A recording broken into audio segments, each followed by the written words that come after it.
दोस्तों, मैं मुदस्सिर अहमद इनकलाब टीवी के लिए खुसूसी पेशकश शमशीर बेनाम में आप तमाम का इस्तकबाल करता हूँ।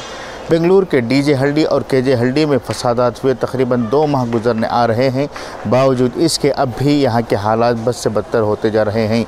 यहाँ के बेकसूर नौजवानों की गिरफ्तारियों का सिलसिला अभी भी जारी है, तो दूसरी तरफ पुलिस महकमा इन नौजवानों को हिरासत करने में कोई कसर नहीं छोड़ रहा है।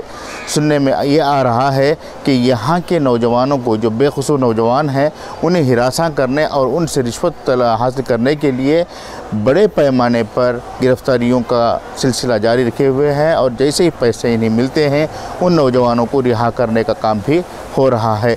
एक तरह से गिरफ़्तार करना एक तरह से एक माफिया का शक्ल इख्तियार कर चुका है। इन हालात में बेंगलुरु की जो सियासी और मिली क़ियादत है वो भी नाकाम बताई जा रही है।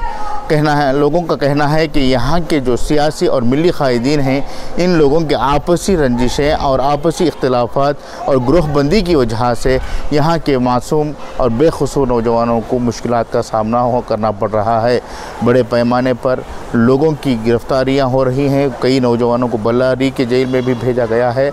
इन हालात में इन नौजवानों की मदद करने के लिए बहुत कम ऐसी तंजीमें हैं जो आगे आ रही हैं। देखा जाए तो बेंगलुरु न सिर्फ कैपिटल सिटी है, बल्कि यहाँ की जो क़ियादत है वो भी यहाँ के रियासत के मुसलमानों के लिए बेहद अहम तरीन मानी जाती है। यहाँ के सियासी क़ायदीन जब भी कोई मामला पेश आता है तो यहाँ के सियासी क़ायदीन और मिली क़ायदीन की तरफ पूरी रियासत के लोग देखते हैं। इन हालात में ख़ुद इस वक्त जो हालात हैं उन हालात को निमटने में यहाँ के मिली और सियासी क़ायदीन नाकाम नज़र आ रहे हैं।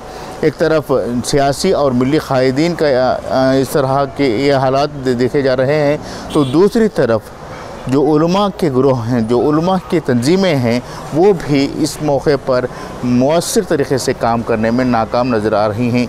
हालांकि कुछ एक तंजीमें इस सिलसिले में काम करने की कोशिश कर रही है, लेकिन जिस तरह से जिस तेज़ी के साथ काम होना चाहिए था वो काम नहीं हो सका है।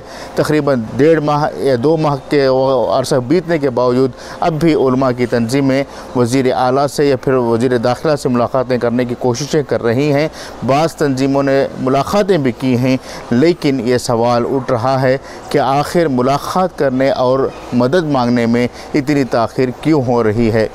दूसरी तरफ महाज जैसी मुस्लिम मुत्तहदा महाज जैसी जो मरकज़ी तंजीमें कही जाती हैं, जो इलेक्शन के मौक़ों पर शहर शहर गली गली घूमकर लोगों से अपील करते हैं कि वो इस दफ़ा फ़लाँ को वोट दें, फ़लाँ को वोट दें, वो तंजीमें, उन तंजीमों के नुमाइंदे अब कहाँ चले गए हैं, ये भी सवाल उठ रहा है। देखा ये भी गया है कि कहीं कुछ मौक़ों पर उन्होंने भी मौक़े वारदात पर या फिर मुतासिरीन के घरों का दौरा किया है, लेकिन सवाल ये उठता है कि क्या सिर्फ़ दौरे करने से, मुलाकातें करने से मसाइल हल होंगे। एक तरफ यहाँ के जो लोग हैं वो माली मुश्किलात का सामना कर रहे हैं, क़ानूनी इमदाद की तलब कर रहे हैं। बहुत सारे कई मसाइल हैं जिन्हें हल करने के लिए मुख्तलिफ़ कमेटियाँ हैं, उन तमाम को मुत्तहिद होकर काम करने की ज़रूरत है। अगर इस वक्त ख़ुद बेंगलुरु के लोगों की मदद करने में तंजीमें, वो इदारे का नाकाम हो जाते हैं, तो आने वाले दिनों में रियासत के जो दीगर अज़ला हैं, जो दीगर इलाक़े हैं, वहाँ के लोग इनसे उम्मीद लगाने से पहले 100 बार सोचेंगे। आज का इनकलाब के लिए खुसूसी पेशकश यहीं पर ख़त्म होती है। मेज़बान मुदस्सिर अहमद को इजाज़त दें। शुक्रिया।